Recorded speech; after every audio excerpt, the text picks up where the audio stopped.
খারাপ সিচুয়েশন দেখো আমরাই রেডি করি। যখন সুখে থাকি তখন প্রাণায়ামের সময় নেই, সংসারে ব্যস্ত। যখন দুঃখে থাকি তখন ইচ্ছা হয় না, সময় পাই না, মনের জোর থাকে না। যুক্ত ক্রিয়াযোগ, সুষুম্না, অন্তর্মুখী প্রাণায়াম, সম্ভাবী মহামুদ্রা, কপালভাতি শিখতে চাইছেন? এই যে শরীরটা আছে না আমাদের, এই শরীরটা হচ্ছে বিকার যুক্ত। এই যে আনন্দ, এও বিকার। এই যে দুঃখ, এও বিকার। আমাদের চিন্তা, এটাও বিকার। আমাদের দুশ্চিন্তা তার থেকে বড় বিকার। আমাদের ভয় একটি বিকার। আমাদের উদ্বেগ একটি বিকার।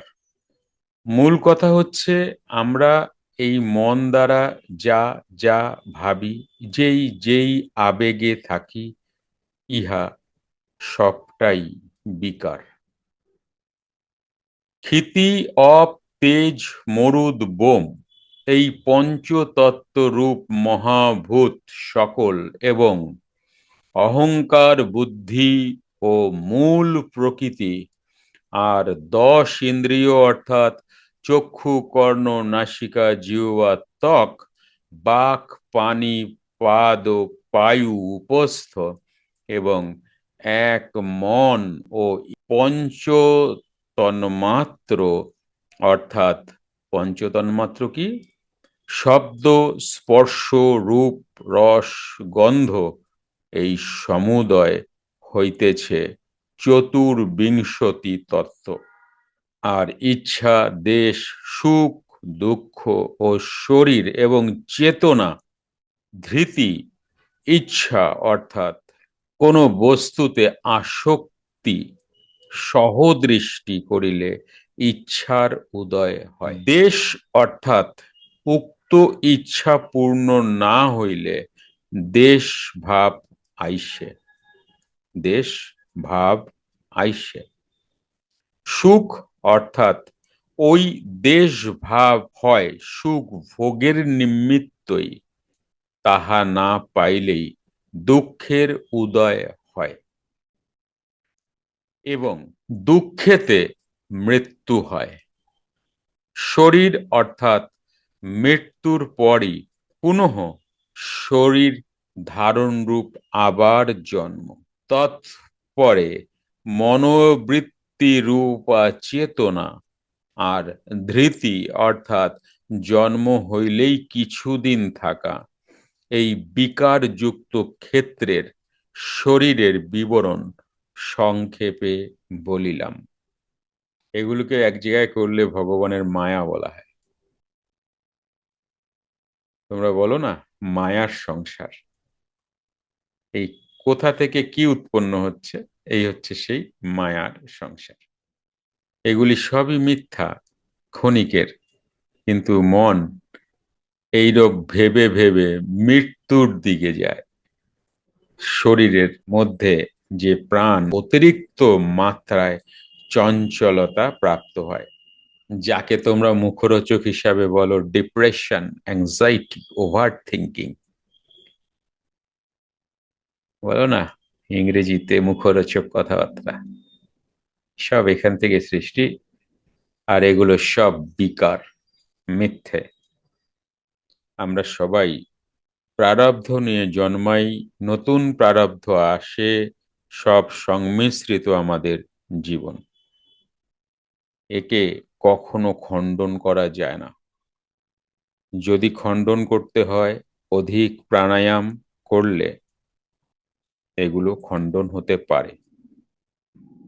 জীবনে অনেক কিছু আমার মনের মতো হবে না, আবার জীবনে অনেক কিছু আমার মনের মতো হবে।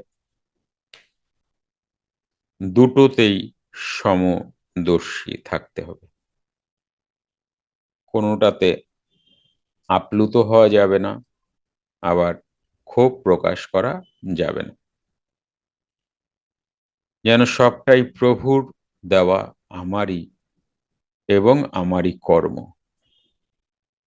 প্রভু তো দেয় না, তবে প্রভুকে সাথে নিলে একটু ভালো লাগে, শক্তি পাওয়া যায়। আত্মগরিমার রহিত ভাব, দম্ভহীন ভাব,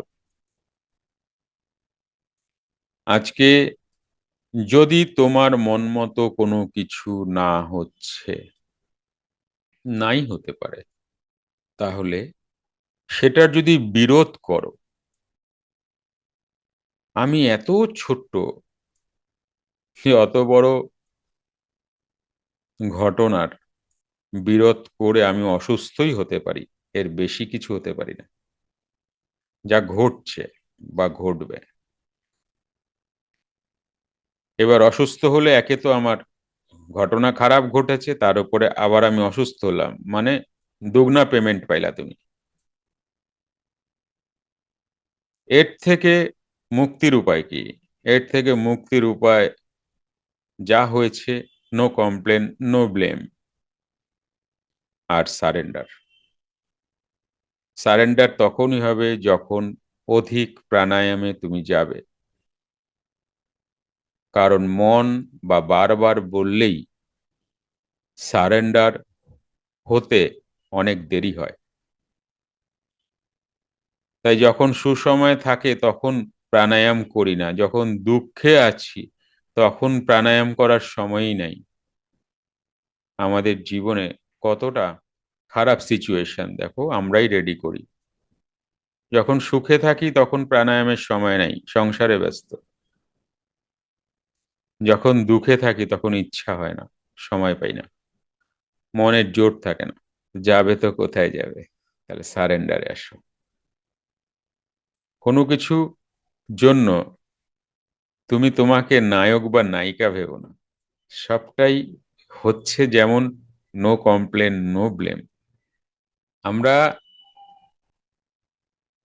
এই দুনিয়াটায় কজ অ্যান্ড এফেক্টে বাঁচি। এফেক্ট যা আমার সাথে ঘটছে, কিন্তু কজ কি এটা খুঁজেই পাই না। আমার সাথে খারাপ হচ্ছে, কিন্তু কজ কি? এফেক্ট তো বুঝলাম খারাপ হচ্ছে, যেহেতু কজ বুঝি না সেহেতু আবার ভুল করি। কারণ এফেক্ট তোমাকে এত পাজেল্ড করে দিয়েছে, তুমি কজের দিকে ধ্যানই নেই তোমার। সুতরাং এফেক্ট যদি আসছে আর কজ যদি না বুঝতে পারছো, তাহলে সারেন্ডারে চলে যাও। লড়ে লাভ নেই। জানবে সবই আমার কর্মের থেকেই তো সৃষ্টি হয়েছে। কারুর কারুর তো ইঙ্গিত পাওয়ার পরেও সেই কর্ম তারা করবে, পরে আবার গুরুকেই বলবে সামলাও। ইঙ্গিত পেয়েছিল, উপেক্ষা করেছে, এর মতো দুঃখী আর কি আছে? এটা কে করালো? এটা আবেগ, কিছু না কিছু বেনিফিট ভেবে। কিন্তু কখনো না কখনো ওটা করার আগে কিন্তু বারবার এসছিল কি এটা তুমি করো না। তাই প্রভুকে বলো, প্রভু যা হচ্ছে সহ্য করার ক্ষমতা দাও, আর যতটুকু সম্ভব তুমি একটু মানিয়ে গুছিয়ে নাও, আমি তো অসহায়, কি করব? তুমি আর আমি তো আছি। তো প্রভুর হতে হবে, এক পা ঘাটে এক পা পথে, এরকম তো হলে হবে না। পিওরলি প্রভুর হতে হবে। সহিষ্ণুতা ভাব অর্থাৎ সর্বদা আত্মাতে স্থির থাকিয়া যে কোনো বিষয়ে অবিচলিত ভাব। সরলতা অর্থাৎ সকলেতেই আত্মময় ভাব, সকলেতেই আত্মময় ভাব হইয়া ভেতর বাহির এক ভাব।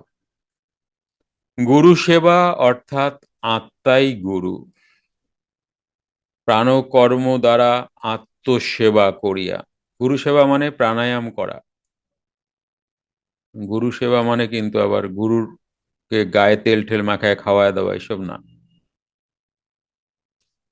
অর্থাৎ আত্মাই গুরু, প্রাণকর্ম দ্বারা আত্মসেবা করিয়া সেই আত্মব্রহ্মে স্থির হওয়াই প্রকৃত গুরু সেবা। আত্মকর্ম করিয়া আত্মস্থ হওয়াই প্রকৃত গুরু সেবা। যুক্ত ক্রিয়াযোগ, সুষুম্না অন্তর্মুখী প্রাণায়াম, সম্ভাবী মহামুদ্রা, কপালভাতি শিখতে চাইছেন? প্রতি সপ্তাহে মঙ্গল, বুধ ও বৃহস্পতিবার রাত ৮টা থেকে ৯টা অবধি জুম অনলাইনে নিজের বাড়ি বসেই শিখতে পারবেন। যোগাযোগ জ্ঞানী গুরু কমিউনিটি। Phone number ৯৯০ ৩৬৮০ ১৪৬।